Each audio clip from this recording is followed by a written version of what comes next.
Off script, with jab on the mic. Every story, every stumble, every late night rewrite. Pull back the curtain, hear the real talk. Off script with Jarvis, jab on, let the conversation start.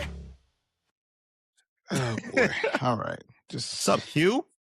What's up, man? How you doing? Hold on 1 second. Let's make sure we got It's Q's first day on the job. so you can see me in HD, brother. Now I got weird. You got like a glare on. I don't know what that is, bro. Do you see it on your end? I do. It's weird. Yeah, you got some weird stuff going on. Oh wait. I'm not editing nothing either. The people are just gonna have to see what I the heck hate is you. going on. And if y'all are I hearing hate you. this, Q's I hate first you. day on the job is right now, and he's just now understanding how to operate a The camera. striations are killing me right now. And I gotta do this for my brother. I gotta make sure that this is top notch. Top notch. You just don't clean your screen for anybody. Yo, that's not clearing your screen for just anybody is insane. Only on off script you get the details of what Q is really willing to do for you. Listen, hey, anything for my brother. Just Terry Clark. Look, the striations are Anything. gone. Look at that. Anything for my brother. Well, I'm so glad you brought that up. I heard there's some stuff that you have that I would really like. So since you said it, and it's we are recording. Yep. I'm gonna need I'm not that talking whole about. maple gum kit. See what happened. What had happened is that the Okay. signal got really bad, and Okay. Well, mine's crystal clear, and we're recording it, so I'll just send it to you. And you'll be good. You know what I'm saying? I'm telling you, no. See what I'm saying? It's not anything. It's conditional. Within reason, sir. Within It's reason. reasonable. It's reasonable. No? Okay. It's all good. All right. What's up, man? Where you at in the world right now? I'm in New York. I'm actually in New York. You're home. Well, work home, sure. Yeah.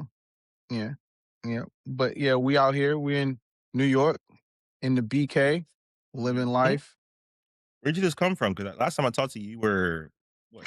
Oh man, I was home. I was in Atlanta. Oh, got you. I was in Atlanta for a week. That turned into more than a week because of the Snowmageddon. And I was supposed to be back on Saturday, which turned into, because I had a show Sunday. Yeah. And so we're What like, are you playing right now? I'm playing 3 shows actually. I'm playing Hamilton, obviously. I'm playing The Great Gatsby, and I'm also playing MJ, which I start in a week and a half. Yes, sir. So that's a flex, by the way. This is not a flex. You asked me. I didn't. You asked me. You should flex. I love that my friends are amazing. All right, so you're playing 3 shows. So 3 shows currently. And each one of them has their own challenges. I'm pretty sure we'll get into that a little bit later. But when the blizzard was supposed to be happening or starting, Broadway was still like, yeah, we're going to cancel these evening shows, but if you have a matinee show, you're going to do the matinee show. Got it. Because it was just starting, so nothing had accumulated, like no wins or anything. So they canceled shows on that Sunday. And then I was actually supposed to have a show at Gatsby, because Gatsby, most shows, Monday is their dark day, or they're off on that day. There are some shows that are starting to adopt a Monday show and a Thursday matinee. So that means they're off on Tuesday. But what's the normal schedule? Normal schedule is Tuesday through Sunday. Okay. Matinees on Wednesdays and Saturdays. Got it. But so it's always 8 shows, but it just depends on the theater and what they decide to do. Like you take MJ, right now they're on a different schedule, but typically MJ is Tuesday through Sunday, matinee on Thursday, matinee on Saturdays. See. And it makes sense, like when you think about the competition aspect of what it is that we do. Like, right. Like, so for the shows that have been running forever, like Lion King, Wicked, Hamilton, Book of Mormon, who's been up for like 15 years, like Sure. softly, like quietly, like up Yeah. for Yep. 15 years. This like to be that successful over that course of time, that means that people have to choose you over and over Right. every day over not just the other musicals, but the hustle and bustle of New York City, Yeah. the restaurants, Madison Square Garden, you know, like other performance venues like Yeah. City Winery and Blue Note and all of these other things that are happening in New York, like for shows to be successful for this long time, it means that these people are choosing your shows every day over Right. others. For And sure. if you just bring it, not even talking about off Broadway shows and plays, we're just talking about Broadway houses. I think there may be about 42. If every theater has a show, every Broadway theater has a show, it's about 42 shows, which means that if you're one of those 42, you're competing against 41 other shows every day. Just in Broadway. Just on Broadway. We're just talking about Right. the Broadway shows. And then if you take that number down to, let's say, maybe half of those theaters have a show. So now you got the competition is even more. If it's, let's say, 21 shows, that Right. means you're competing against 20 other shows every day. So, I don't know if this was the reason, but it makes sense to me. You have some shows that'll be like, okay, you know what? Everybody else is closed on a Monday. We'll open on a Monday. We'll be off on Tuesday.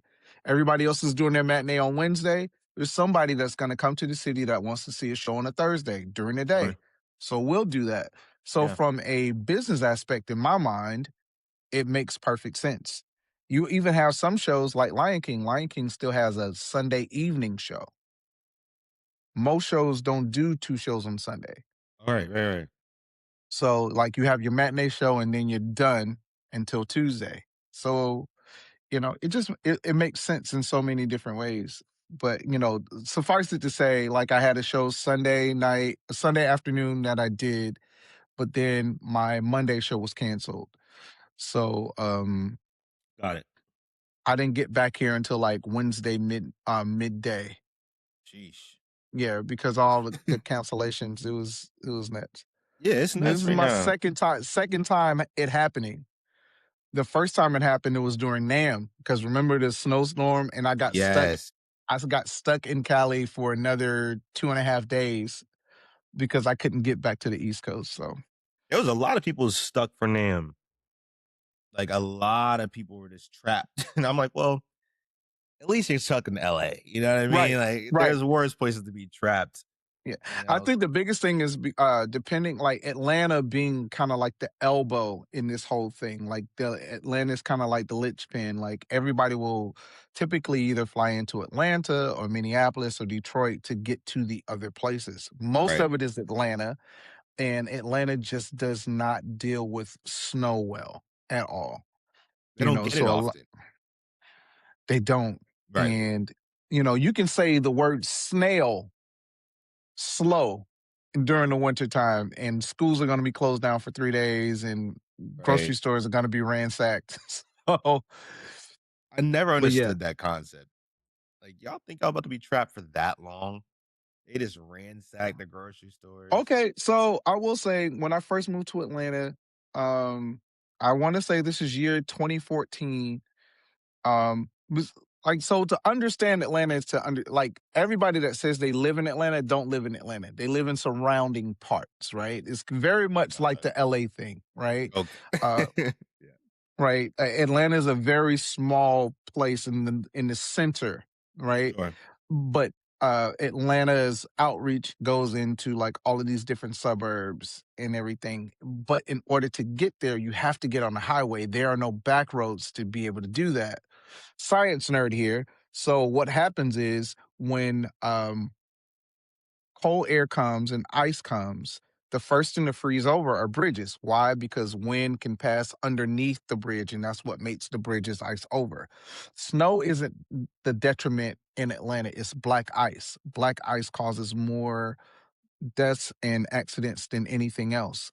Sure. And it's typically because those bridges ice over and you lose control of your vehicle at that point. Right. And every suburb that you're coming into Atlanta at some point turns into a bridge to get into Atlanta. I see. So if you're on the 285 loop, if you've been to Atlanta, you understand Mhm. the 285 loop, which is essentially a circle around the entire city. At some point, each part of 285 turns into a bridge, which means that it ices over. Right. And so when you have trucks and you have trucks with cargo, because once again, Atlanta is a hub for transportation, Right. whether you're getting into Florida, whether you're getting into the Carolinas, Tennessee, Alabama, whatever, like there are a lot of cargo trucks that come through that area. Sure. And those truck drivers are like, I'm not about to wreck this vehicle that I do not own and have to replace all of the cargo that I'm carrying. So Right. I'm going to stop right here. And if you get five trucks to do the same thing on a 5 lane highway, Right. it's going to be gridlocked.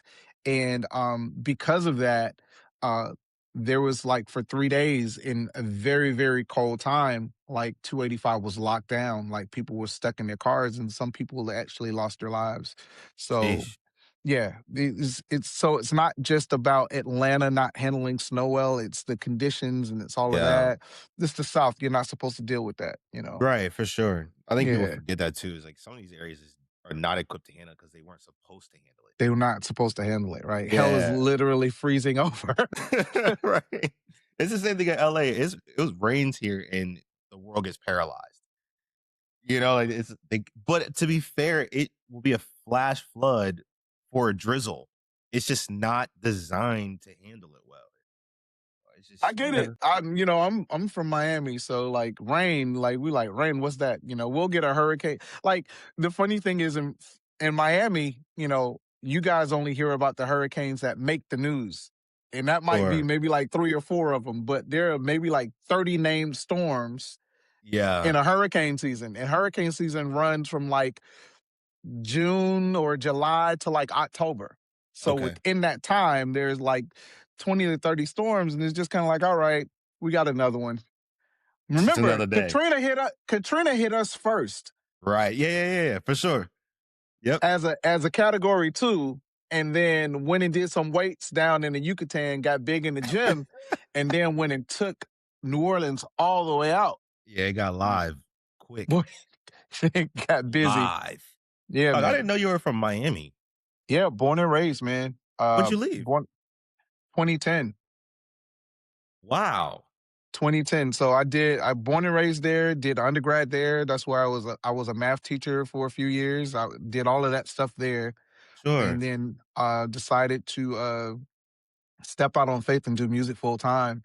And Atlanta was the the, the closest industry city I could get to. Got you. So Um you're still playing the whole time. You just mm, were doing other things too. 100%. Yeah, yeah, yeah. Yeah. The whole teaching thing was probably more for my mom than Sure. Yeah. anything Yeah. Yeah. else. Yep. My mom has always supported my dream. My mom and my dad have always supported my dreams, but it was this thing of, I don't know about this music thing, but Yeah. parents are, some parents are actively cautious. It's Yep. like, okay, we're gonna get you these drumsticks, but how are those grades? Yeah. Like Yeah. we're gonna get Yeah. you this drum kit, but like, how are those Yeah. grades? Yep. That all of that stopped once the scholarship happened. Like once the scholarship, like, Mm. well, I'm sorry, what? You gonna pay him how he's going to school to play drums? Boy, get in there and practice. What are you talking about? Yeah. Like, what are you Right. so Yes. Yep. but yeah, so I moved to Atlanta in 2010 and was there from 2010 until recently. Um I, I never left Atlanta actually, but the work that I am doing, that work resides here. Right. So I have an apartment here in Brooklyn, um 30 minutes away from Manhattan, and I'm just here trying to do something that's not necessarily been done before. Trying to create legacy for people that look like me and myself. So Yeah, dog, you're killing it. Like, thanks, absolutely bro. killing it. So when you moved to Atlanta, what was your pathway drumming wise? Because you didn't just go straight to Broadway because Broadway really isn't. It lives Mm-mm. in New York. Man, so honestly, I can say this, and I had a conversation with Mike Reed. I never forget this. And Mike was like, "So what is it you want to do?" And me and my naive self, I was like, "Man, I just want to play drums. I just want to be successful." And Mike was like, "You got to be specific in the things that you want. You just can't go out here just throwing stuff on the wall to see what sticks. You have to have a path, because whatever that dialed in path is, there are certain decisions that you're going to have to make regarding that path. Now, certain things, there are general things that you can do. It's kind of like being an undergrad, where the first 2 years of your college career are more gen ed for foundation. Yeah. But Yeah. Yeah. once Yeah. you get past foundational, like the decisions that you make are more so for your major.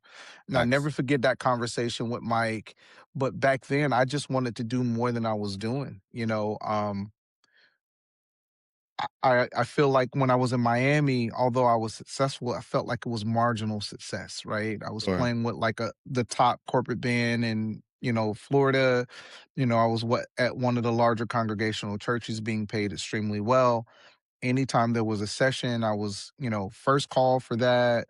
If Yeah. artists came into town, I was definitely on the top of those lists to do those gigs. And then that Amazing. morphed into putting bands together and, personnel and getting into administration. But I just kind of felt what I wanted to do wasn't there in Miami. Sure. So I moved to Atlanta, and Atlanta is this amazing place where the same people that you see playing at these large congregational churches are the same people that you see on these sold out tours all Yeah. over the world. Yep. And I moved, not to bore you with the details, but I moved to Atlanta not knowing what I was getting myself into. Fell on some hard times, was homeless for about 4 months. Yeah. Lived in my truck for Yeah. 4 months. Yes, bro. Um, um, and God blessed, and I met people and started networking and started showing up to gigs. I was only paying like $50, $60, just to get my name out there. And one thing led to another, and met this music director by the name of Brandon Thomas. Shout out to B. He gave me my first opportunity playing with Anthony David. And I rocked with Anthony David for a while, and he was my guinea pig for my open programming that I do with Ableton. Okay. Um, like, he booked a UK tour, and we literally sat over there for like 2.5, 3 weeks, and just kind of like piecemealed uh, his show together Okay. via Ableton, and it had never been done before for him. And because a lot of times he had one background singer, he's a male background vocalist. So like he was Mm. singing and then having to go back and try to catch harmonies with the background vocals. And Right. Right. Right. um, Forevermore was a huge hit for him. And he wanted that song to sound more so like the record, like with the Yeah. background vocals and all of that stuff. And so we started with that one song, and that went over well. And he just was like, "Yo, like, can we do another song? Can we do another song?" So we went from doing one song with tracks to like a 120-minute show with tracks and all of that stuff. So, Yeah. and now he's holding up the bloodstained banner for Ableton. And he just hit me the other day showing me some new technology that he's trying to get to work with Ableton. So, that started, and then Stable. from there I started playing with algebra, and then from there I started playing with Avery Sunshine, and then Peebo Bryson happened, and then the programming thing jumped off, and then I did some assistant programming for New Edition, which then led to the Bobby Brown gig. Um, yeah, and then Shantae Moore and Kenny Lattimore, and then just all like Atlanta was one of those places. Like, if you were good, it was like, oh, well, can you do this and can you do that? Yeah. It Yep. wasn't storybook by no source of imagination, stretch of imagination, and we got this podcast, but it was not a straight line to that. There was a Yeah. lot of zigzags. There were a lot of basement parties. There were a Yeah. lot of questioning if I made the right move.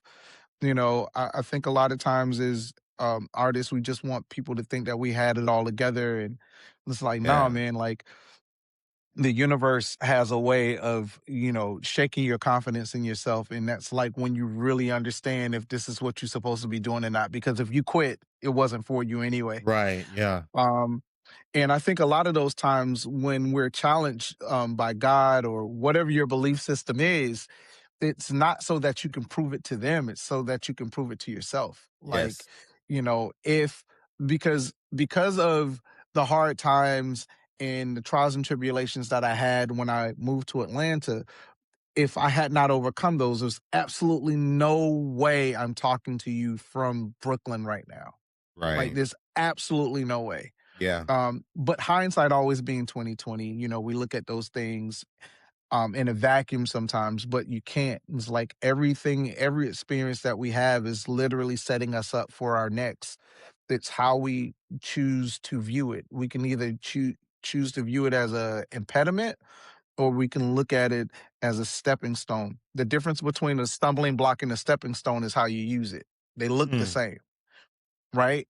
very And valid. so I choose to look at the things that I've gone through as a proving ground for what's next. And if I haven't been able to use that experience yet, if you keep going to sleep saying good night and waking up saying good morning, you will have to use it at some point. So Yeah. yeah. That's interesting though, bro, because you took a not just a leap of faith, but bro, you were down. Yeah. Like you for real were going from being a guy that was the call, even though it wasn't necessarily the call for major tours or Broadway, but you were Hmm. being a massive call for things and being paid well, all this other stuff. And then all of a sudden I'm out. And then now I'm living in my truck. And man, I will tell you, like, those conversations with God were the toughest, right? Yeah. What does that even Because look like? man, I will tell you, I'll never forget this. And this is I was in my car and I was upset. Like, I was mad because at this point the doubters were coming out and the haters were coming out, and it's just kind of like, Yeah. oh, you'll be back, or you're stupid for leaving. You're playing here and you're doing that, or you're dumb for leaving. You'll be back. I'll give you a year. I'll give you 2 months. I did give you 3 months. I see. And so, like, as I'm sitting there homeless in my truck, frustrated, right? And I'm like, God, like, this is not what we talked about. Like, this is not like, why would you even put me in this position? Like, Yeah. and I picked up the Bible because my mama always tells me to go back to center. And I picked up the Bible, and um he took me to a scripture, and it was the book of oh God, I can't remember, but I think it was Job. Okay. It was Job, and he was upset because all of this stuff is happening to him. And he was like, yo, like, what's good? Like, yo, I'm perfect and upright in all my ways, and I got Yeah. this and I got that. Like, like you took everything from me. And God, like, literally checked him. It was like, yo, like, were you there when I made the moons and the stars? Like, like, don't question my will for your life. Like, Sure. it's like, now that you said that, what's your gripe? you know? And I'm like, Mm, yo, like, I'm by no shape, form, or fashion perfect in any way. right. And if he could do that to the perfect one, Yeah. you know, like, so sometimes we got to trust him when we can't trace him. And even now, like, living here in New York and trying to, forge this new path, it's not easy. Yeah. People see the Instagram and people see all of that stuff and like, oh, Q, you killing it. It's like, appreciate it. But like, it's not all glitz and glam. It's, Yeah. Yeah. you know, And I think this is what we talk about all the time. It's like, yo, Yes. like, people see the end result. And I think a lot of times we make decisions based on what we want, which is cool, but Yeah. there are so many things that are attached to that decision that might not necessarily match the energy of what you want in the end, It's not gonna feel right? good. No, but you can't cherry pick the path, you know? Right. Um, if you say that you want to do this thing, there is certain things that's going to happen. Like, I spent years cultivating and helping cultivate the music scene in Atlanta, and um playing with people that I know and my brothers and, just like all of these things. And like, it was a tough decision to pivot from playing with them and being comfortable to, you know, uh, an industry where everybody doesn't look like me. Yeah.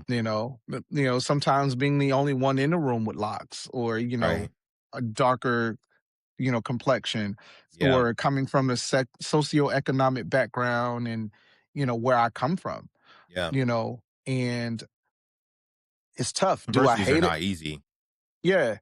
But everybody like, yo, like I want to do what you're doing. It's like you got to ask yourself, do you really? Because if I tell you some of the stories and some of the things that I have to go through, even now, like it might change your perception of what it is that I do.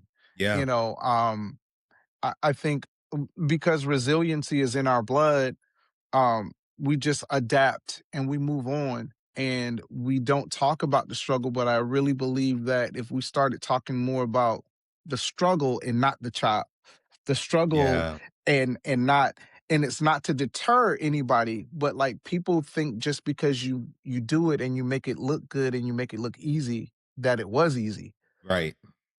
It's not, Yeah. being away from my family, like Yeah. not knowing anybody in New York. Like I'm here on my own. Like Yeah. the everybody that I know or that I consider to be a friend or someone that I would go to dinner with or whatever, they're attached to the industry. Like Sure. there's nobody that knows me outside of being Q Groovin or Q Robinson the drummer.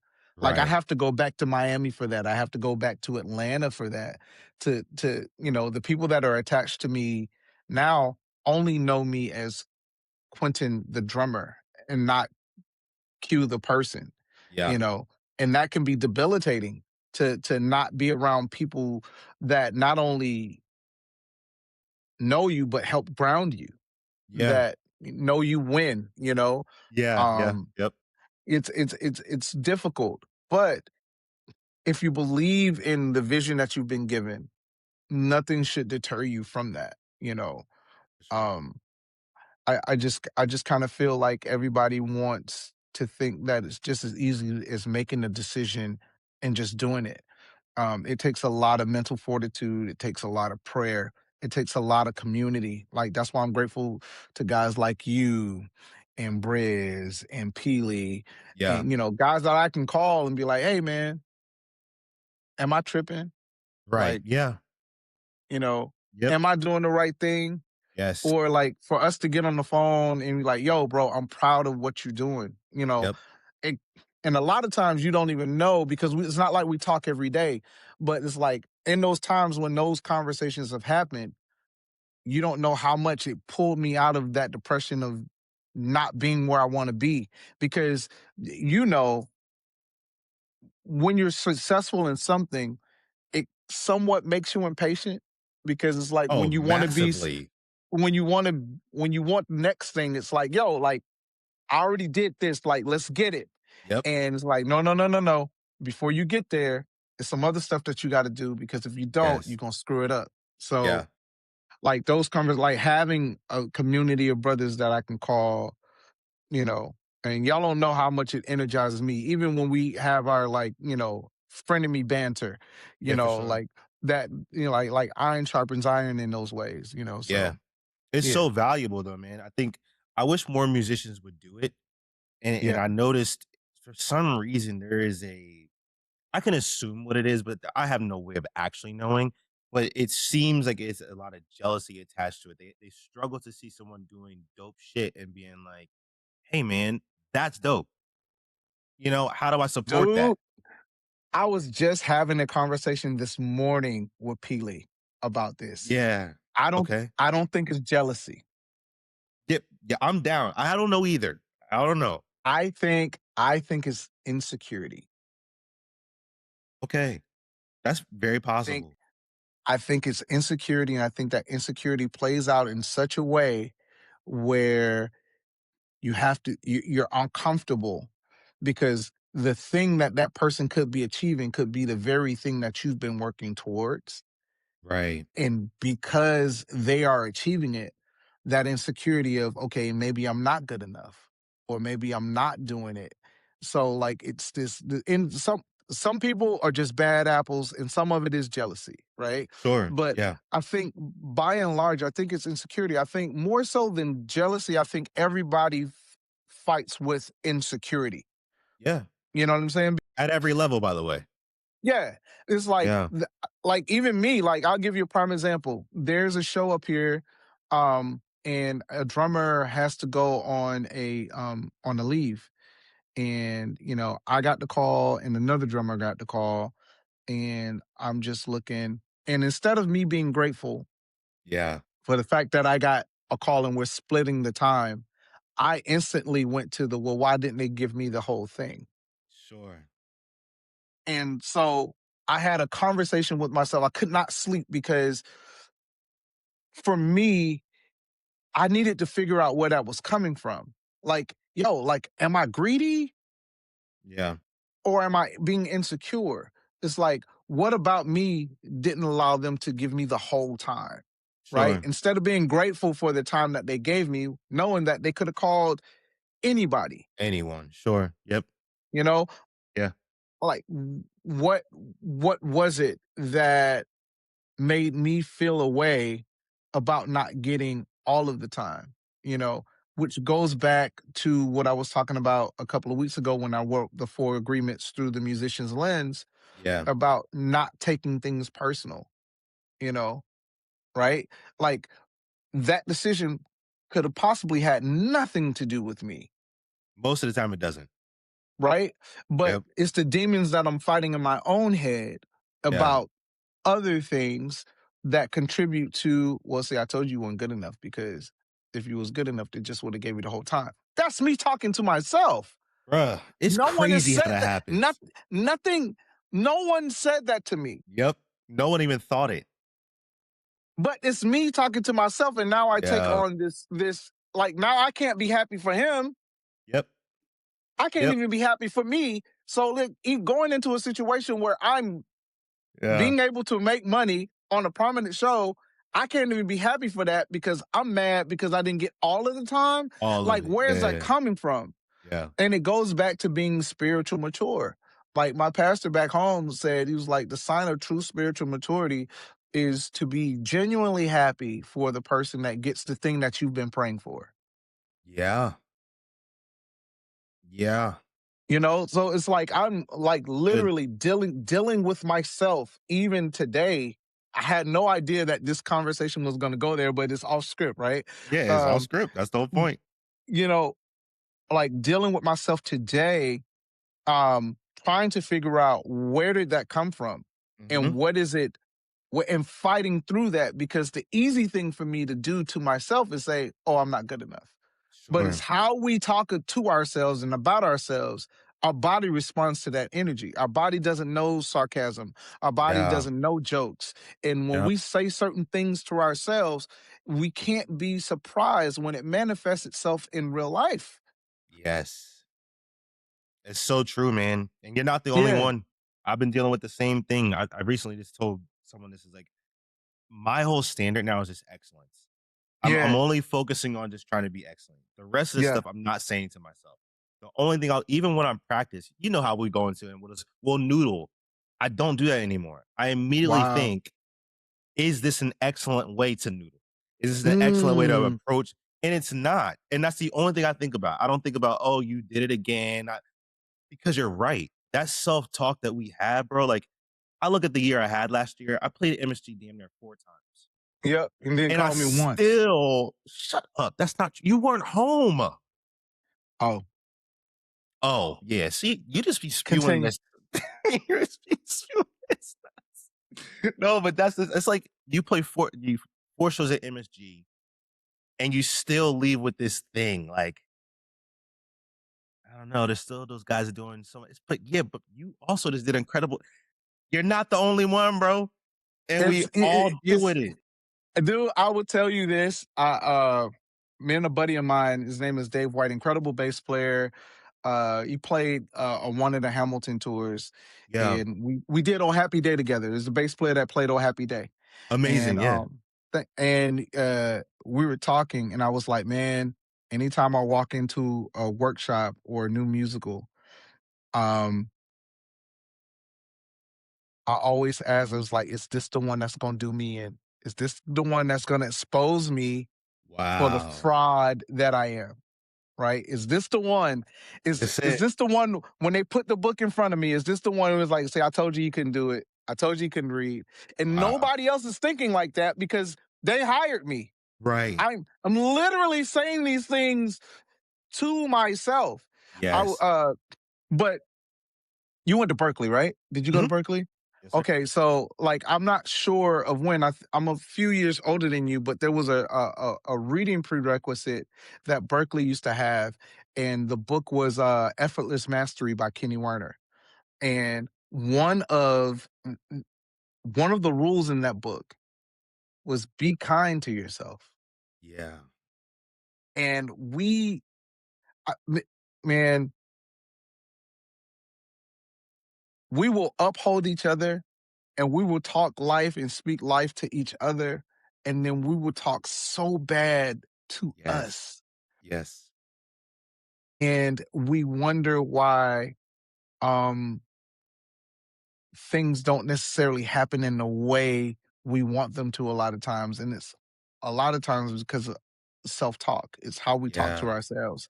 It's how we view ourselves, and a lot of times it's through that that insecurity.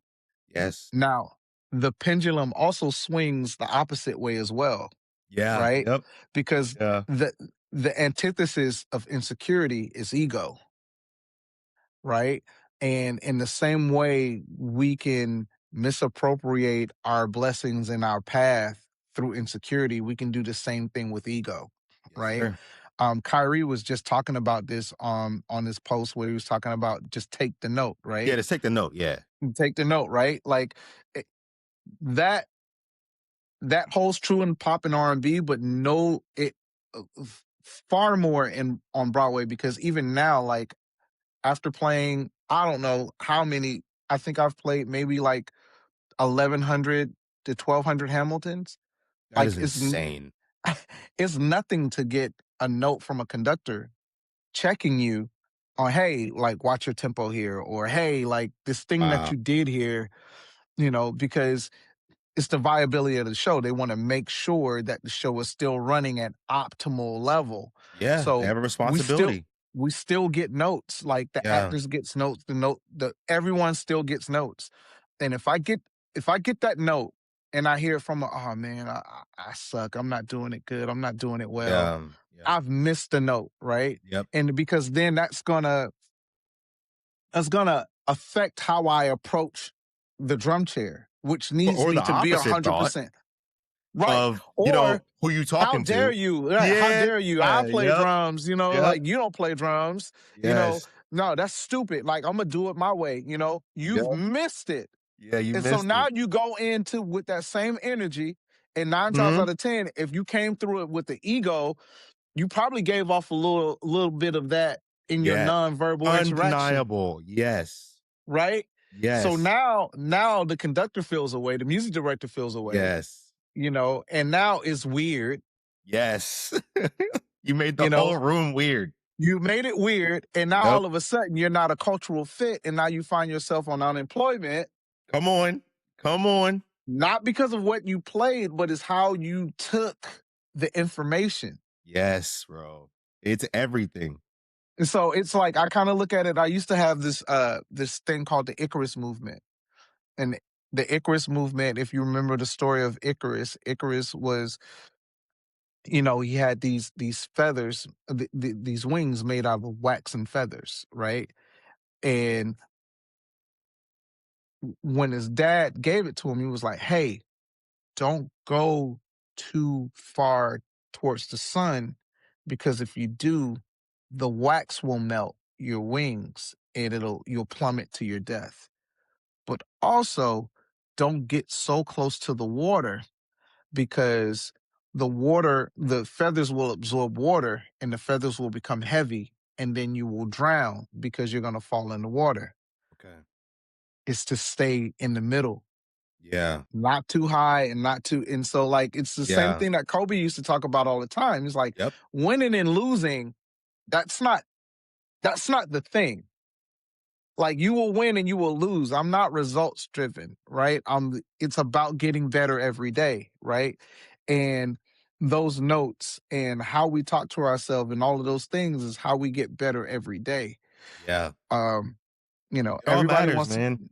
yeah, everybody wants to talk about the chop and the chord and the stuff. And yeah, all of that stuff matters. But like when you talk about longevity, when you talk about resiliency, when you talk about being able to do this until you don't want to do it anymore, Yeah. it's the mindset behind those things. It's not just the music is what gets you noticed, but it's your mindset that keeps you in the room, you know. Yeah. How long you been playing professionally where you just music's been your job?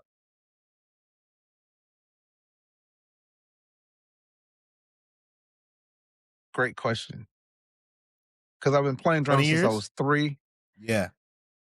Let's see, Over a decade. 25, So yeah, 25, over 26 years. of just music has been your Just occupation. music. Of just music being my occupation? Yeah, yeah, yeah. For about 20 years.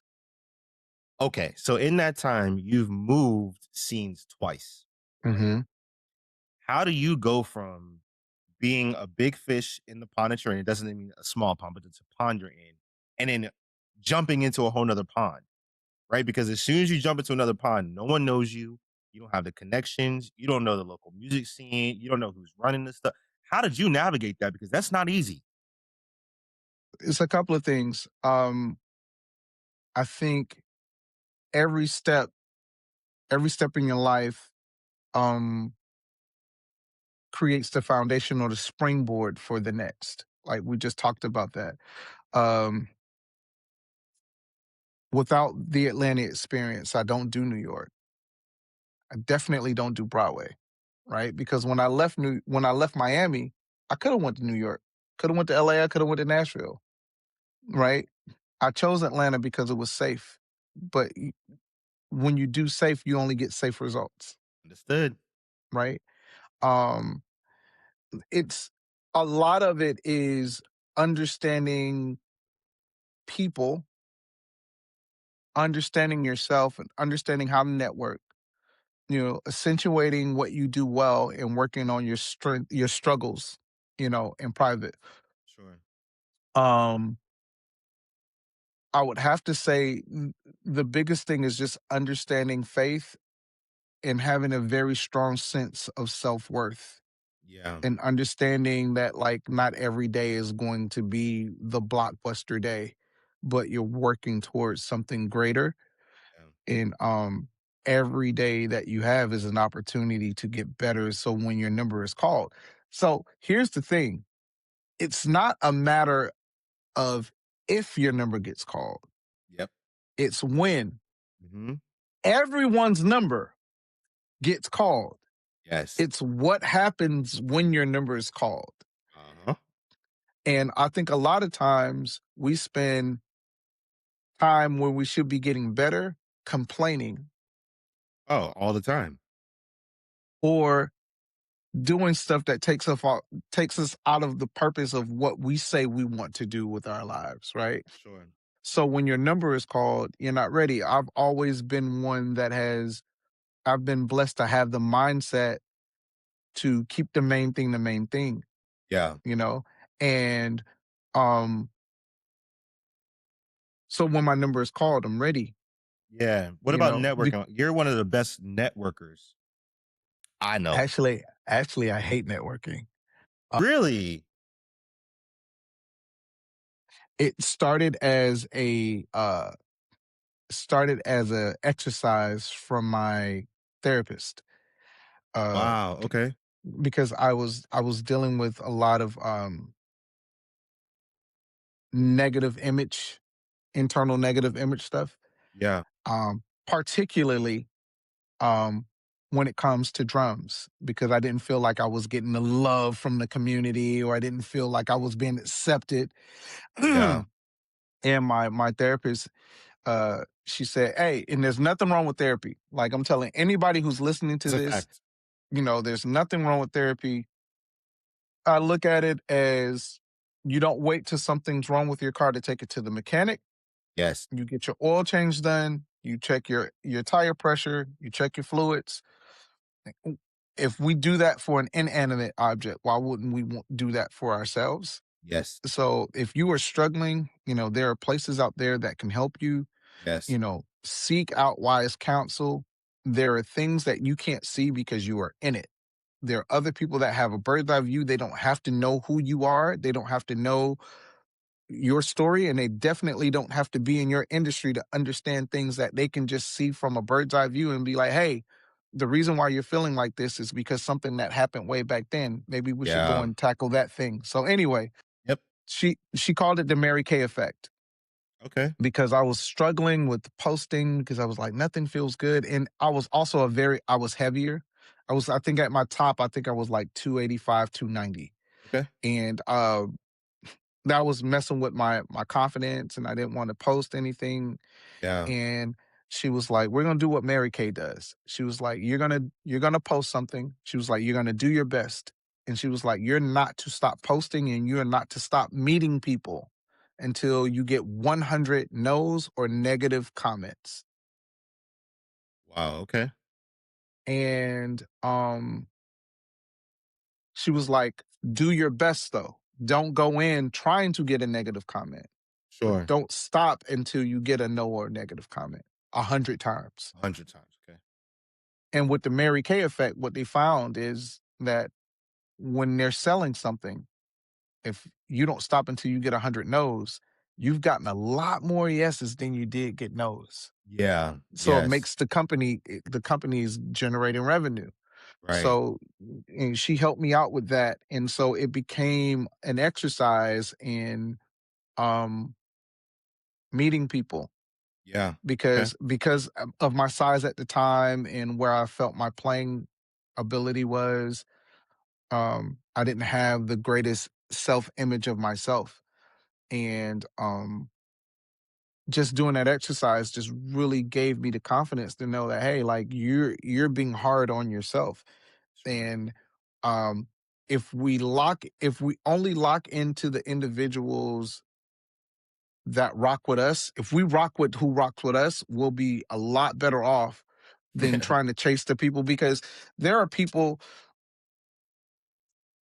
You're an incredible drummer. You're an incredible entrepreneur. I love everything that you do. I think I've told you that on countless occasions. Thank But you. there is somebody in the underbelly corners of this earth that are going to see you and be like, not for me. For sure. Now, is it your job to fixate on changing that person's mind, or rock with the other 10 million people that see you and be like, yo, like, this dude is the most incredible thing I've ever witnessed? Yeah. It's always that one. Right? Yep. But we have a tendency, like right now, if you got comments and everybody's throwing up fire emojis and, like, yo, this is dope, da da da da da. What is our eyes are gonna instantly go to the one that says, not for me. That's a fact. I could have did it better. That is a fact. Because we as humans are predisposed to negative thinking.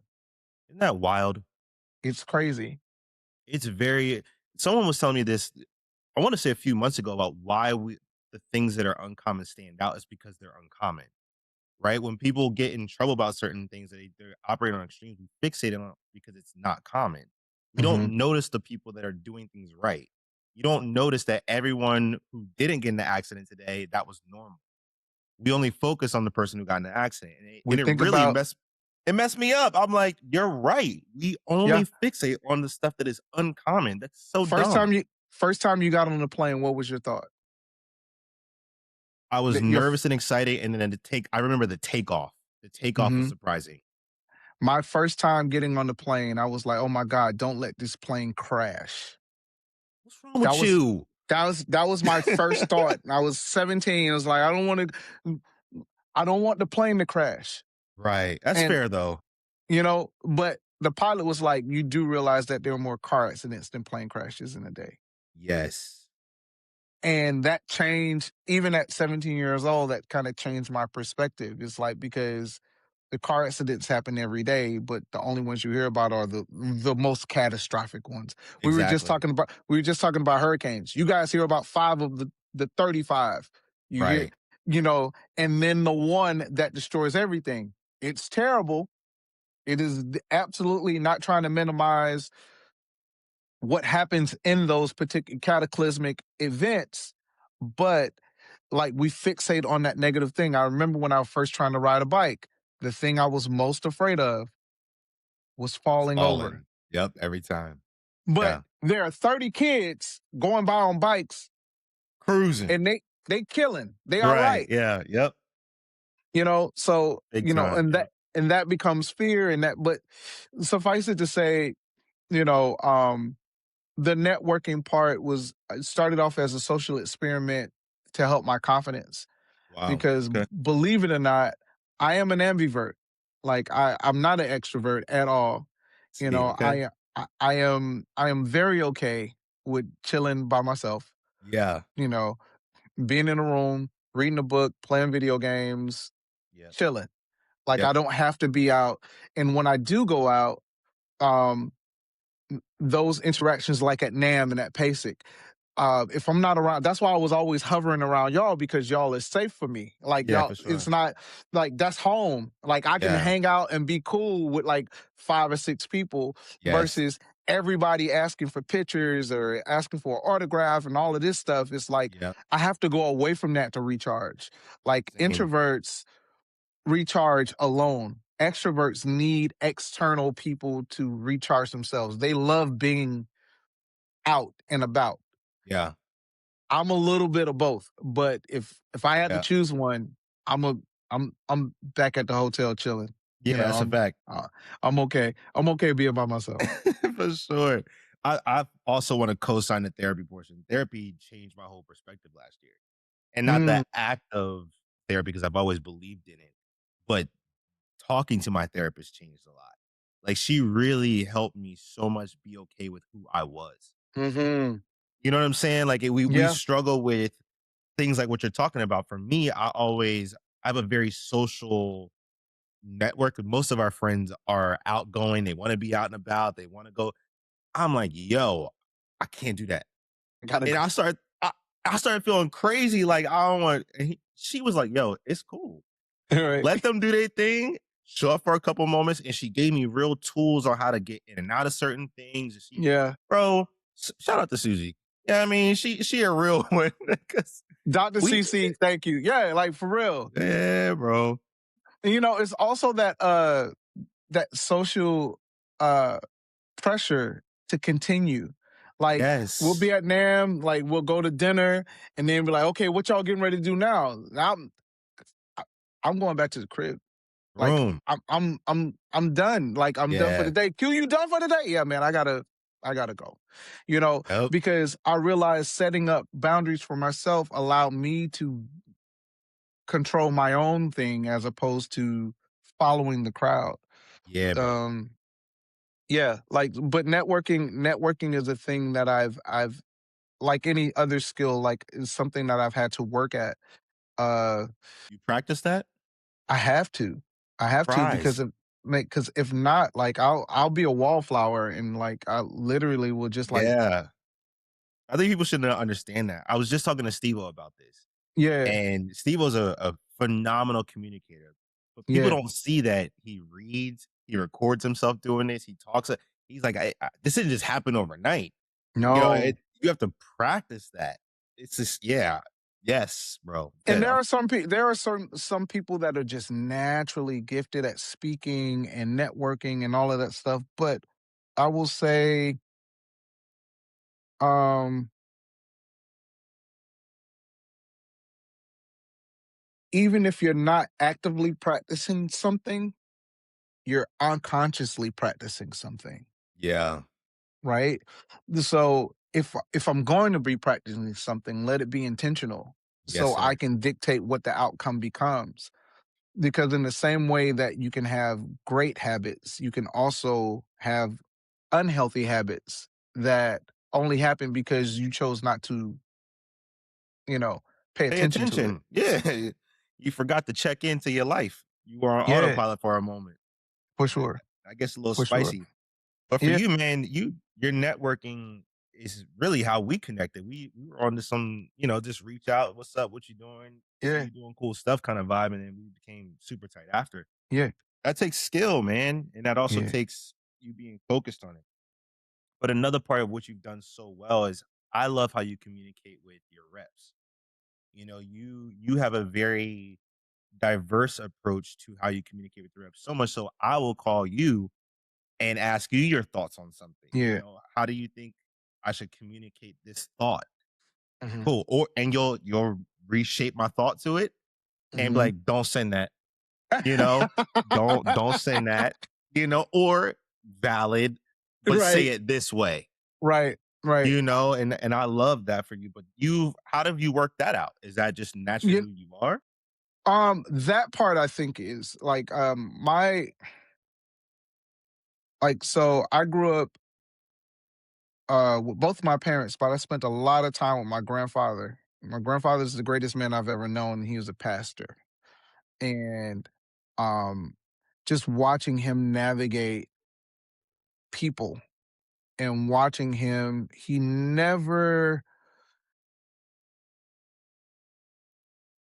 never placated to a person or acquiesced to a person because of what they did. Mm, He handled people based on who they were.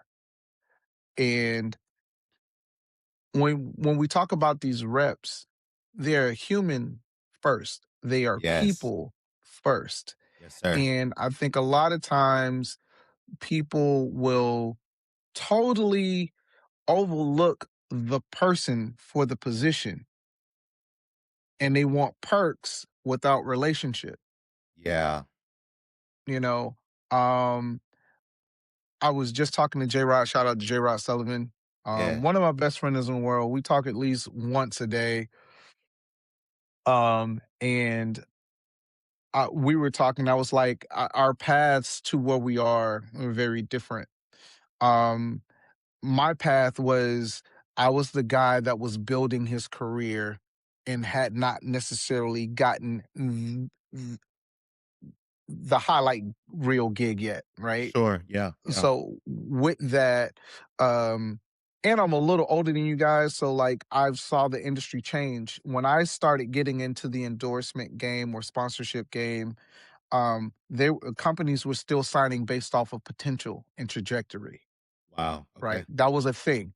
That was a thing. They would see someone, they were like, "Hey, he's not doing it yet, but we can see where he's going. Yeah. Let's let's let's put him in our stable and watch what he does." Sure. Yeah. Right? Um, Pro was one of those companies. Sabian was one of those companies.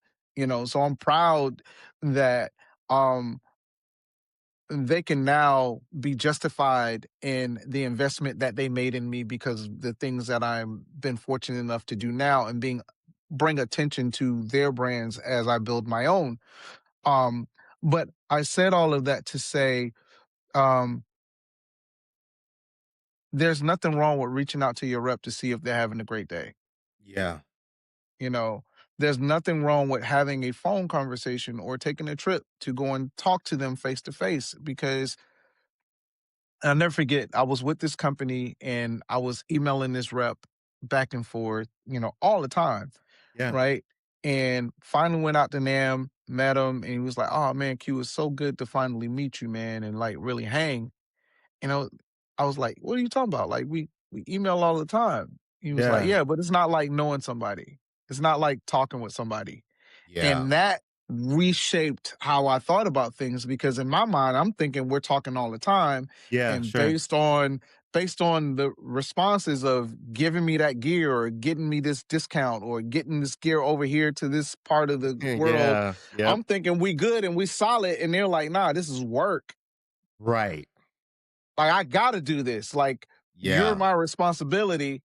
That's different than picking up the phone or someone having a rough time and you send them a card, or knowing that someone's birthday is coming up and you send them, hey, yo, go have lunch on me. Yeah. Or, someone went through a divorce, or someone's getting married, or someone's having a Yeah. kid, and having an interest in them as a person Yes. as much as it is what's in their hand, Yeah. right? Yep. It's like, so for me, I've always been a heart person. That's what I get from my grandfather. Like, being a heart person, I've gotten more out of my relationships. And I'm not just talking about gear and opportunity. I've gotten more out of my relationships with my rep because I've always led with the heart Yeah. as opposed to what I can get from them out of their hand. Now, it is a business, but there is not one business, whether starting, whether it be $1 billion idea, $1 million idea, or startup, that didn't start based off a relationship. That's a fact. And it doesn't matter how well you play. There are certain, I know drummers that reps have to deal with, that they roll their eyes every time a name comes up. That is a fact. Yep. And I look at that and I'm like, you know what? I don't want to be a person that my reps have to deal with. I want Yes. to be a person that they get to deal with. And they want to talk with. Man, the greatest thing ever for me is when there's a drum community event, whether it be PASIC, NAM, Music City Drum Show, and I reach out to my reps to get a credential, and they get excited and they're like, "Oh man, I can't wait! Like, you gonna be there, man? I can't wait for the hang. Can't wait for the hang." Yeah. Yeah. Yeah. Yeah. That makes me feel good because that makes me know that I've done something that makes them comfortable being themselves, Yeah. right? Yes, sir. Whether it be Yep. Chris Hart and we're talking about cigars, or whether it be John and we're talking about vinyl, or whether it be whoever, Yeah. the fact that they feel like, oh, Q's coming, we gonna have a good time. It's about to be a good time. Yes, sir. And that's like, if you remember NAM of 2024, 25, 25. when we Yeah. all met and we were Yep. just all hanging, like right there. It felt like a family reunion, Yeah. and like nobody was trying to run away. Like, Right. because a lot of times when you got that many artists, Yeah. like the reps try to get missing because somebody gonna ask them for Right. something.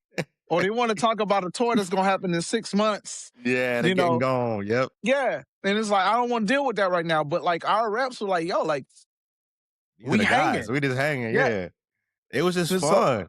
it was fun. And I Yeah. think a lot of times my relationships are based on heart more Yeah. so than anything else. And because of that, and because it's no ulterior motive in me reaching out, right? A Sure. lot of times, and you get that, like, you'll get Yep. people that hit you up, be like, yo, like, man, can we go and get coffee? It ain't because you interested in me. You want what I have. You want the information Yeah. that I have. You want the opportunity. Yep. And there's nothing wrong with that, but let's just frame it in the right way. Don't come at me Right. on some relationship stuff when Yep. you're only looking for an opportunity, Yes. you That is a know, fact. because I'll respect you more if you're like, Yeah. hey, man, I see this thing that you're doing. How can I get into it? But don't come at me on some like, yo, like, I got tickets to the Knicks game, like, you want to go, because that's different. Because Yeah. now you're going to feel a way if you Yep. hear that I have an opportunity and I give it to the other guy. Yep. Be like, I took you to the Knicks game. So I thought we was just What? hanging. I thought we was just hanging. Guess So, not, huh? Yep. right, exactly. And now you feel a certain type of way. Now you mad. Now you hurt, because you didn't come the right way. Yeah. You came under false Pause. pretense. Oh, okay. So we've been on here for about an hour and 3 minutes, and You only got that one. that's pretty good. That's That's great pretty for you. good. That's, well, okay, let's not do this, okay? Because this conversation is about to take a mad turn and we about to really go All off right, script. we'll redirect. Hey, yo, leave that to our chat, bro. Cause I promise you right now, I'll like, redirect. like HR at Hamilton and HR at Tate, we will both be Yeah, we're out of here. No, we're good. We're good. We're gonna terminated stay employed. immediately. We're gonna stay employed. Leave our chats out of this, sir. Facts. All right, let's go back to endorsements because that's a big thing for people who are listening, right? They Oh God. I know, but we wanna help, right? That's why we're here to help. Sure. Jerk. All right. So Wow. talking to your reps, right? And getting endorsements, how did you make decisions on where you went, what type of endorsements you were looking for? Did you have anything prior to the companies you're playing? How did you approach this? I think all of them were different, but like the first thing is like I enjoyed the gear that I was playing. Like the gear that I was using was gear that I would go into the music store and pay full price for. There you go. Like there is not one company that I represent that uh it's not one company I represent that is only there because the opportunity was there to get free or discounted gear. Sure. Okay. Like every last one of these companies behind me is something. And not to mention, if you talk to any one of those reps, they will tell you Q will still spend. Oh yeah. I will still spend because God bless the dead. Paul Salucci, who is like my AR, my first AR at at Sabian. I can't believe it, bro. It's gonna be 20 years in April that I've But been you've with been with Sabian. Sabian? Wow, Yeah, congrats. That's thanks, amazing. man.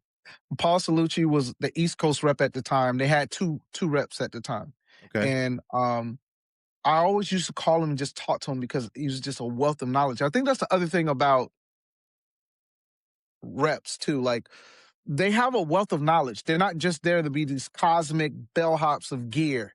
Like, hey, I Yeah. need this, and then it shows up at your doorstep. Like they're around these drummers that we aspire to be like. Yeah. They're around you get what I'm saying? They're Yep. around all of the success. Like having conversations with them will help unlock something in your brain as well. Absolutely. And I remember talking to Paul Salucci and he said something one time, and this is a mantra of mine when especially when I'm dealing with gear. He was like, Q, if you keep going to the well and never putting anything back into the well, you're gonna come to the well one day and it's gonna be dry. Yeah. And that meant, and I'll give you context on what we were talking about. I was getting new cymbals and I had cracked ones. And typically what happens with those cracked cymbals is if you send them back, they'll melt them down and they'll go right back into the process of becoming new cymbals. Right. Yeah. And I think I sent them something crazy like 22 cracked cymbals back over the course of like a year. And I was like, man, tell me if that was too much. He was like, no. He was like, that's perfect. He was like, I wish I had more people that did that. Yes. Yeah. And I was like, why? And that's when he told me that adage of, the well analogy. Yeah. And it put things in perspective for me. So when you extrapolate that to everything, like, it's not just about recycling, but like I'm not gonna hit my rep for a foot pedal spring Sure. that costs $20 when I Yeah. can go to the portal and just order it and not have to, because the same effort that it takes for him to sit down, write an email to parts receivable. Hey Q needs this part, send it Yeah. out. Oh, he doesn't want to pay for it. So now you got to go and talk to the salespeople because Yeah. Yep. every artist gets a budget. I Hmm? don't know if y'all know that or not, but if Yep. they signing you, it is not just so you can have a proverbial pat on the back and be stamped that you playing with this company. Yep. Every artist gets a budget.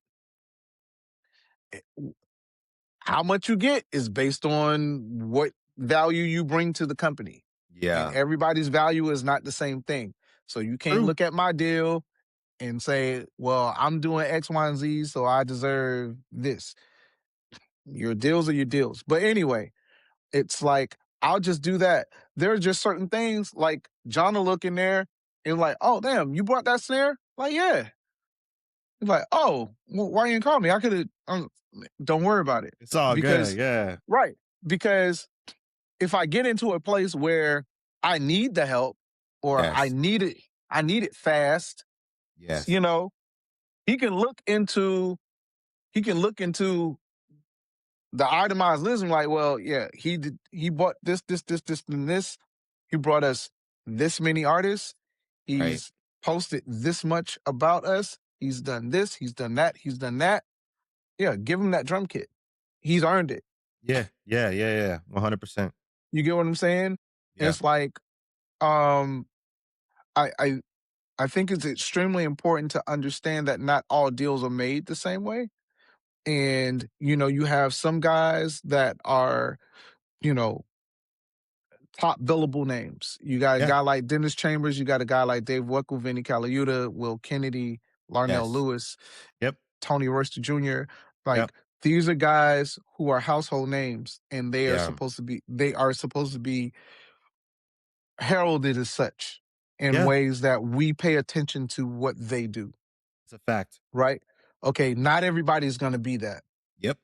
And in the same manner, not everybody's going to be a Jarvis Barnes or a Darian Javon who's playing in front of 40, 50,000 people per night, Right. you know? But then you have some people that might not have a household name or might not necessarily play in front of 40, 50,000 people per night, but they have 300,000 Instagram followers, Yes. right? Yes. But then you might not have 300,000 Instagram followers, but you have influence within your community, and the thing that you do, everybody pays attention to, and then Yes. they want to do that.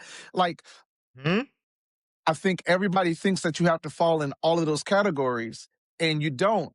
You just, you can have a little bit of all of them. Yeah. It Like, helps to have more of something for yeah, sure. yeah. It doesn't matter if you got 100% in a bowl. It don't matter if it's Avion water and Saratoga and Pellegrino Yeah. and Zephyr Hills. If your bowl is full, it's valued as a full bowl, Right. Yeah, absolutely. Yep. right? As opposed to Yeah. having 25% of just one thing, right? If you're blessed, you will have 100% of one particular thing, right? But we were just talking about J Rod earlier. J Rod was an internet sensation before he ever started playing with Janet. He had over 300,000 Instagram followers before he ever started playing with Janet. Which is But crazy. right? But Yeah. then now he has the pop success with Janet. Yes. Yes. You get what I'm Legacy saying? acts, man. You get what I'm saying? It's like, Right. it's not just one thing. With you, I can't pigeonhole you to just playing behind tape. Sure. You're much more than that, right? Right. Yeah. You got the Instagram followers and you got the thing, but you also have a platform. This Yeah. off the script platform is something that you can use to help push your narrative of your own brand, but also the brands that you also are connected to, Bingo. right? So it's not just about how well you play. Yeah. It's It's the can value you help can you help sell the product? Because newsflash, endorsements are not just about free gear. Like, at all. the company has to be able to see you as a person that can help sell their gear. Yes. This is the only reason why endorsements matter. This is the reason why, those people think I'm worth anything, is because Right. they can attach my name to something and somebody be like, "Oh, Q's playing that? I'll take 10 of them." Yeah. Yes, sir. Yep. Or Jarvis is a drummer. Jarvis is doing an incredible gig. Jarvis needs drumsticks. Hey, Q, what sticks you playing? Oh, I'm playing ProMark, His, whatever. his Oh real man, stick.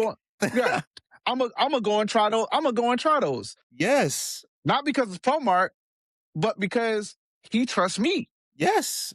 Every time. You, but Every time, bro. I think the endorsement game has just been so skewed, and it's not the company endorsing us. It's Yeah. we are endorsing the company. And because we endorse the company, the kickback is free or discounted gear. Yes. You know, it is not It is not it doesn't legitimize you as a player. Yeah. It never has, and it never will. I know Yes. some people use it as a badge of honor, and I will tell you, I am proud to represent every last one of those companies up there. Same. Yes, sir. You know, Mhm. I take pride in being with these companies because I also know that these companies say no a lot. And Oh, because they yeah. said yes to me, there is a level of pride and allegiance that I feel to these companies. However, Yes. that started off because I was already playing the product, Yeah. Okay. Yep. So you went right? where you were already doing. You went where you loved the product already. You could testify to the 100%. product. It was road proven for you. You believed in it. 100%. You got the sound that Q wanted out of whatever you were playing, and then you're like, oh, we can do this too. Yeah. Yeah. Hey, case in point, I just signed a deal with LP, LP That's Percussion. fire. Congrats, man. Thanks, bro. Signed a deal with LP Percussion. That's Why LP? amazing. Because I've been using LP for years. Yeah. You Use a know, lot for like Broadway stuff. yeah, like you need to have shakers and wind chimes Yeah. and all of that stuff. Like they are, and don't get me wrong, there are other companies out there that do great jobs, but like the stuff that I use is the Latin percussion stuff. So when talking to Jerry, I'm like, hey man, I love to work with you, man. I'm already using this. We had a whole conversation about the one shot and where it came from and all of that stuff. And Right. so um I put in an application and I got you know, it's no different than Remo, who I mean, Yeah. you know, like air turn, like nobody like page turners and you know, Yeah. it Everything. like you got to play what inspires you, play what gives you solace into being able to do what it is that you do. Yeah. You know, I'm not going to play something just because somebody's giving me something for free. Have you ever been approached by people? 100%. Yeah. There are two drum companies that were literally in my DMs at NAM and at PASIC. And if I told you who they were, you'd be like, "What?" And Yeah. it's like, "No, Yeah. I'm good where I am." Like, I'm not interested in lateral moves, number 1. And number 2, sometimes you gotta dance with who brought you, right? Come on, man. Yes, sir. And and Yes, sir. before I had motion, Yeah. I signed with Pro back in '09. I wasn't doing half of the stuff that I'm doing now. Right. That loyalty So is now important. all of a sudden, I got motion. Imma get rid of the people that was supporting me when I didn't have anything going on. Right. Like the ones that actually took the time to invest in me when they didn't necessarily see the tangible efforts. Now I got motion. Now I'm gonna get rid of them because the hot girl now she because Yeah. I scored the winning touchdown. Now the hot girl want to come over, but Right. she didn't want to have nothing to do with me before. Right. Right. Right. And that's why for me the equalizer is when you play what you love, there is no switch, right? Like there are certain things when you let's use relationships. There are certain things that you will take off of your girl that you won't take off of anybody else. Why? Because you Fact. love her, That is a right? fact. Other people will be dismissed and cut off immediately. But because it's your girl, she get a little bit more leash. Why? Because she was there before all of the stuff, Yeah. She got some right? more hours put in. Absolutely. Exactly. So for me, now there are certain times where you have to leave simply because things don't work out. Sometimes relationships run their course. Yeah. No longer serving. Sometimes, Sure. yeah, sometimes, a relationship plateaus off and there's nothing more for you to gain or them to gain. And when you find that, or there's a philosophical difference in how you're being handled as an artist, and it's not just for you to leave, you should try to rectify that situation. But when you get to the point where you realize that, okay, this isn't going anywhere, I'm not happy, and Yeah. I'd rather go on to find something that better suits my needs, and then I can free up your budget so you can go and find the type of artist that you're looking to work with. Yeah, absolutely. It's not one-sided at all. Oh, yes. You know, so when people switch companies, it's not necessarily bad blood. It's just like, okay, this relationship has run its course, Right. you know? And it happens And often. I think if we started looking at ourselves as more as small businesses, some of the decisions that we make might not necessarily be as frivolous as we make them. Oh, man. Please talk about that. Please talk Okay. about that. So as a drummer, we are the talent, we are the management, we are the administration, we are the marketers. Yep. You know, what do you think Instagram is? What do you think Facebook is? Those are marketing tools. If you have a website, that's a marketing tool, Yes. right? When someone calls you for a gig, you are fielding that call. You are now your own secretary. You are now scheduling things on your calendar. That is Right. administration, Yes. right? And then you also are the talent. Please tell me all of those aspects of business happen every day in large businesses. Yes. If I consider myself to be a small business, there are just certain things I'm going to do. I'm going to partner with someone like Jarvis Barnes and JEB and Offscript. Why? Because that is another business entity that helps me push my brand forward while forwarding his own brand. Yeah. It's no different than any of those companies back there, right?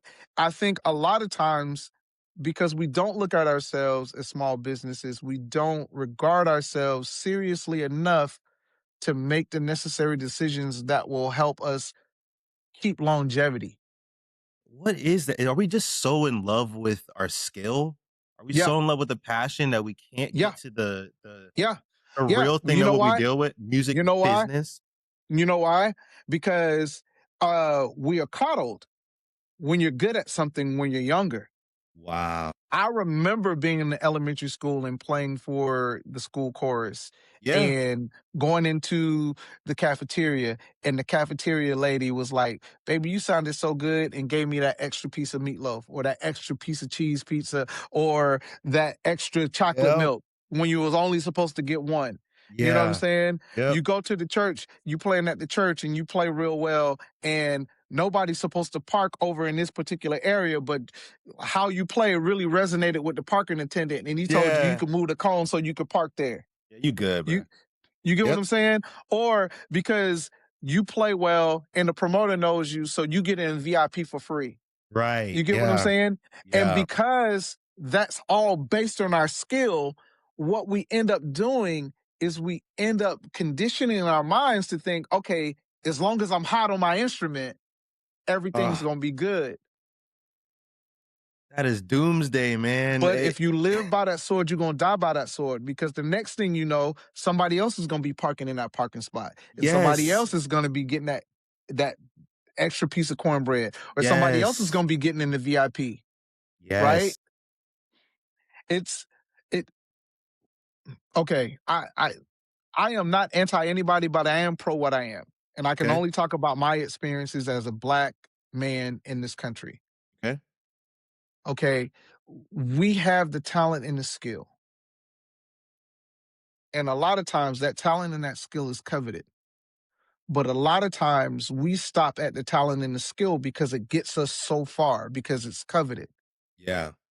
What our Anglo Saxon brothers and sisters, what our Asian brothers and sisters, what our Indian brothers and sisters have been able to do is take that skill and couple it with mindset and Yes. discipline. Yes. And so Yep.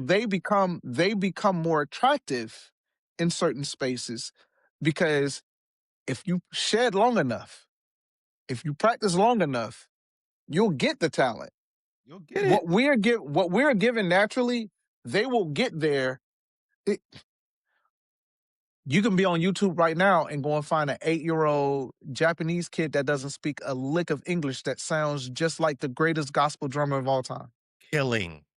Like, I'm going for it. Right. 100% you could find that. Yes. You get what I'm saying? Yep. So what then separates us from that? Because if it's just talent, we're here. But now if I have the professionalism and the personality, Yes. you know, and understanding that if I look at myself as a small business, there are just certain decisions I'm not going to make. There are just certain posts I'm not going to post. Come Just on. not certain places I'm not going to go because I realize that I am not only causing detriment to my own brand, but Yeah. also the brands that I'm attached to. Yes. It's all that, including finances. And 100%. including people forget that, and they'll take things just because it puts them in a certain light, and that recognition, I understand it. I really do get it, but it does not pay your bills. No. You I need the you monetary know, attachment. we talk about this kind of stuff all the time. I call it the Costco effect. And if you've ever, I love Costco. I Mhm. know I'm getting old because Costco is my toy store now. Like I go in Costco and just walk around. I ain't got nothing Yeah. to do on a Saturday. Like I would like literally like while I was on tour, like if I saw it was a Costco walking distance from the hotel, oh, Saturday before the show, I'm in Costco just What are looking you getting at around. Costco on the road? You can't take Nothing, nothing in bulk. nothing, nothing, nothing. But you get free samples, Okay. and so that's what I call the Costco effect. I will go in and I will do something for an artist, or I'll give you a taste of what it is that I do, Yeah. right? But you go back and you get that one sample. When you go back a second time, they may give it to you, but that third time they're gonna be like, "Nah, it's over there in the freezer section." Like, you Right. like these shrimp? Like they're over there in the freezer section, right? You can't keep coming back to me for samples Yeah. when because now you're just trying to get full, Yeah, yeah, yeah, yeah. Yep. For free. Yeah. right? Now, Yep. if it's somebody that knows me based off a reputation, these are not even conversations that we having. Yo, like, here's the feed. This is what. But if it's an unknown person Yeah. that was like, yeah, I'm looking to do da da da da da, I may give them a discount the first time. But when you come back the second time, now you're coming back for a reason. You're not coming back because you don't know. You're coming back Mhm. because of the free sample or the discounted sample that I gave you the first time. Sure. And that's not for everybody, Yeah. but it is for those individuals that are like, because we're all trying to grow our brand. That's every company does it. You go Yes. somewhere and you get, hey, come and check this out, or like the free sample, like the spray lady at like that cologne still costs money, but she gonna let you spray it on your wrist to smell it Yep. because if you do that and you're like, oh, that smells nice. Now she got you. Yeah. And now that bottle's $300 and now you're going in your wallet to pay for it. There you go. Yep. It's Every the time. same thing. It's the same thing. It's Yeah. it's all marketing. Yep. Anyway, I'm get off my like I No, have very but I want strong people to know opinions. that I have people very strong opinions about this stuff, man. well, the truth is, bro, we have some of our friends are the most phenomenal musicians out there, and they don't have 100%. it together. They look a certain way because they're able to be proficient on their instrument, which is deserving of recognition. But Yeah. then they're going home to 4 roommates or, struggling with other stuff, and no judgment, right? This is not a judgment, but this is the reality for some people that are phenomenal. It's like, guys, we also gotta get this business together because we also keep hearing things like, "Oh, these rates aren't right. These rates aren't this." We're doing a well, you have to ask yourself why. If certain people Well, don't understand it. No, go ahead. well, I don't know if it's even a understanding thing. I think a lot of times, and sometimes we can perpetuate this, and we can't get mad if we're perpetuating it, right? Like this whole thing of, oh, well, I'm on the gig, um, and it makes you look a certain type of way, right? But you getting paid less. You can go to your local church and make the same type of money, but you rather be on the road because it looks a certain way and it makes you look a certain way, Yeah. you know. And I think we got to get to a point where if we respect ourselves like businessmen, other people have to respect that. there are just certain calls that don't even come my way because of how I handle myself. Sure. Like, I've literally been like, "Man, why you ain't call me for that?" I'm like, "Oh, Q, man, we couldn't afford you." I've never told anybody they couldn't afford me. Yeah, like, yo, we could have N worked it out, bro. we coulda Nah. nah, man. Man, the promoter was janky, da da da da da. Man, I ain't even wanna waste your time. Thank I you. appre I thank you, I appreciate that because that Yeah. lets me know that I've done something that lets them know, "Oh, yeah." It's just even now, like, you get a call from a certain music director, you gonna say, "Yeah," before you even know what the details are. Why? Every Because time. you already know they bout their business. If Yes. DJ call you right now, the answer is gonna be yes and. Yes, Why? yes. Because you Yeah. already know Yep. what it's gonna be. Yep. If I get a call right now, one of my first 2 questions is, "Who all gonna be there?" Like, Right. who on bass? Who's in the band? Yeah, what's Who's going in the on? band? Who's singing backgrounds? Because I know based on that affiliation, there's just certain questions I ain't even gonna have to answer, Exactly. You're right? so right. And I think a lot of times because the gift comes easy, we rest on that. And that's why you have so many great talented musicians that die broke. Oof. Yeah. I want people to not be broke. You know? You know, Uh, but they gotta want it. They gotta see it, and they gotta want it from themselves. And they're like, "Oh, Q is easy for you to say." It's like, no, like the same way you know what they say? They say, and I'm not a millionaire yet, but they say the hardest million to make is your first. is your first. And Yep. that's because the discipline that it takes, like, if you can save $100, you can save $1,000. Yeah. And if you can save $1,000, you can save $10,000 and $100,000 and $500,000 and $1,000,000. But it's about mindset. You going to China, don't come back with a bunch of shoes. Right. You know, pay Yes. yourself. Have a So, financial advisor. yes. You know you're in the music industry. You don't get paid for retirement. Set up your own retirement. You know, and Think about anybody this listening stuff. to this, like have have a level like okay, cool. Like have a tax guy. A lot of times we getting Yes. paid full. Like there's just certain things. If you have a company, if you're going out on tour and you're using your drums, guess what? If they were paying SIR, they can be paying you. They be paying But you. Yeah. they're not paying me. They paying Q Groove and Music LLC.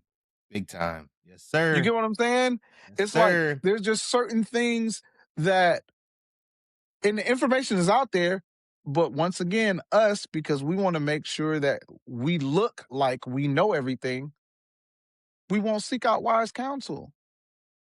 It's pretty foolish, man. Because the thing that scares me, and not even just scares me, but the thing I realize is that management has no problem talking. They have no issue having conversations with other management teams and all that sort of stuff, and they should, right? That is Yeah. wise counsel. We Yes. also just need to do it because, well, you work in a union, and I think that's amazing for Broadway. But if you don't work in a union, outside of TV and Broadway, you really have no one to look after you. So you have to look after yourself. You have to have You that gotta look. wise counsel. And even You got even with the union, like I'm not just like look, if the pension in corporate America failed, like I'm not putting my faith in like you get what I'm saying? oh, It's I like know. you got people that was working for 25, 30 years and they retire and they get a pen. Like what happened to the Right. pension? Right. No, no, I'm gonna pay myself because I'm not gonna rip Yeah. myself off. And the fact of Yeah. the matter is, the earlier you start, the earlier you can finish. Yeah. I call it to put myself in a position to say no. Eh, boy, That's it. listen, I just want to yes, be in that spot. I don't. I've seen, and no disrespect to guys that have to do it, but like I don't want to be like if I play at church, I want it to be because it's my reasonable service, and I want to do it not because I have to do it. Now I'm waiting by the door so the pastor can write a check. You know, I now get it. I'm a church boy. If I can play in church, I will. Yeah. You know, and what you're not going to do is not pay me if I'm providing a service. However, I don't want to have to depend on that for me, Yeah. right? That's for Yep. me. Now, there's some people that have made an incredible living and a career out of playing in churches, and I think those people are amazing. But for Absolutely. me, but for me, I want my life set up a little differently. Like Yeah. I want me playing in church to be a part of my reasonable service, you know, Yes, sir. and it not be the reason I can't pay my mortgage or the reason why I can't. You get what I'm saying? So like, this is Yep. not disparaging anybody that plays in church or play. Like, it doesn't disparage people that go on tour. Right. Like it, so it's not about what you do, it's what you do with what you have. And the Yeah. fact of the matter is, if you want to save money, newsflash, just make sure that you got more coming in that's going out. Yep. Pretty simple A math lot of equation. us, a lot of us make enough. Yes. A lot of us make enough. But because we want the J's that just came out, and there's nothing wrong with that. I got J's on right now. I love J's. But we, we're trying to keep up with whatever this thing is, which goes back to the insecurity and the ego, right? Yeah. Because Yep. if it's the ego, I gotta look a certain way because I'm cute grooving. I gotta look a Yeah. certain way. Or Yeah. the insecurity is, well, I gotta put this on because if not, people gonna see me as a lame, and I gotta do da da da da da. But Yeah. you just spent $250 on a pair of J's, where you could have put that into a retirement fund that's gonna pay you Right. later on. Right. Yep. Don't get caught up in that. Like, please, people look at my car. I drive a 2014 Camry. Can I Hey, guess afford what, something bro? new? Hey, Yes. no, hey, guess what, bro? That day we went to Roscoe's, guess what? Yeah. It got me back to my Airbnb safely and in a timely fashion. Yeah. And I It's won't it's not change it about because I own it. listen, I mean, you know what? So here's the thing. It's not about I think a lot of people get caught up on the item itself, right? Yes. Uh it's not about if you want it, get it. But there's a responsibility to it. If that thing that you are coveting or going after is going to cause a deficiency financially in some other part of your life, maybe you shouldn't have it. Yeah. That's the end of it. I Yeah. growing up, I didn't have really good spending habits, right? Sure. Um I'm being like 100% honest because I don't want to come off as being self-righteous at all. Like I did not have great spending habits growing up. Like it took me most of my 30s to get my stuff together financially, Yeah. That's right? not uncommon, by the way. You know, but now being I want to say a chronic saver, but like I like holding on to what I have. You Sure. know, I like there's a pride in having a credit score of 800. Like Yeah. there is a pride in being able to blindly answer my phone knowing that it's not a bill collector. Right. Like there's a pride in being able to drive down the street and not worry about the cop behind me running my plate and oh shoot, like I'm on a suspended license or I'm Right. riding dirty in the city. That for Right. me, there's a pride and responsibility. Yeah. Like I take pride in paying my bills on time, right? I take pride in being a good paymaster. I get pride in telling American Express, yo, don't give me the new another credit limit extension. I don't want it. You get what I'm saying? Because they only do Sure. that when they say, hey, like that person is trustworthy enough to have that thing, Yeah. right? And then there's also something about just because you make 150K a year don't mean that you have to live 150K a year lifestyle. Who are you Yes. doing that for? Like, why are you doing that? And have you done it over and over again? Not just 1 year. You got to do it over and over and over I again, man, and then you can move on. I just feel like we've been, and I get it. Like it's hard to not come from anything, pull yourself up by your own bootstraps and have stuff. Now you want to get everything, Yeah. but what does it really serve? Like, you know, I'll tell you the truth. Like living in Atlanta, like, blessed to have a house, a nice size house, with a basement and all of these things. I spent the last 4.5 years on the road. Coming up to New York, it's smaller space, right? So there comes a thing of minimalizing things. And it's just kind of like, if I can live out of 2.5 suitcases for 4.5 years, like I can make this work. Because moving to New York before was daunting because it's like, well, I got all of this stuff and I got this and I got that and I got this. And how am I going to Yep. fit this into that? It's like sometimes you add by subtracting, Yes. and that's people, places, and things. Oof. Hey man, that's a bar, and I think it's a cool spot to dip off because I know you got to get to a show. Yeah, well, not yet, but I do have a friend of mine lost some gear in a fire. Oh, wow. Okay, Yeah, and this drum kit here, I'm gonna give him that's amazing. because it's literally just collecting dust here for me, where it can be out there and he can be doing stuff with it. So I'm hoping that he can take it and continue to you know Sure. continue to forge his career and all of that stuff. And I don't say that to boast or brag about it. I'm just blessed to be able to have it, but at the same time, it's like, as a community member, like, love is not what it says, it's what it does. you know and yeah, I think it's important that if I call you brother, like, when you get into a struggle, you should be able to lean in on that, and it Yeah. not just be, yo, can you, like, tag me in this post, or can you come on my podcast? Like, nah, this is real life. And I think that's the Yeah. thing that people be forgetting, because Instagram, like, man, let's just be better people offline. Like, Come on.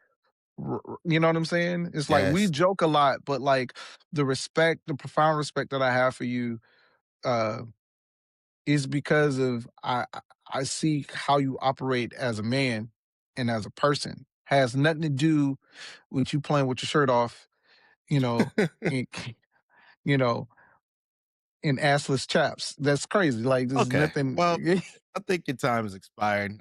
All of a sudden, I think we have a terrible connection. Idiot. Forget- Hey, this is why I don't need enemies because I have people like you come that into live a in my city life. near you. The Tate McRae featuring Jarvis and his assless chaps. I am all the way done with you, sir. I hope you have a fantastic show, jerk. Real stuff, bro. What are you working on now, man? Where can people find you? I got to get you out of here because you're the man. Man, working on those 3 Broadway shows. I'm actually going out to fill in on the Avery Sunshine gig this weekend. That's fun. Um, yeah, it's gonna be. I hadn't done it in a minute, so it's gonna be pretty fun to do that.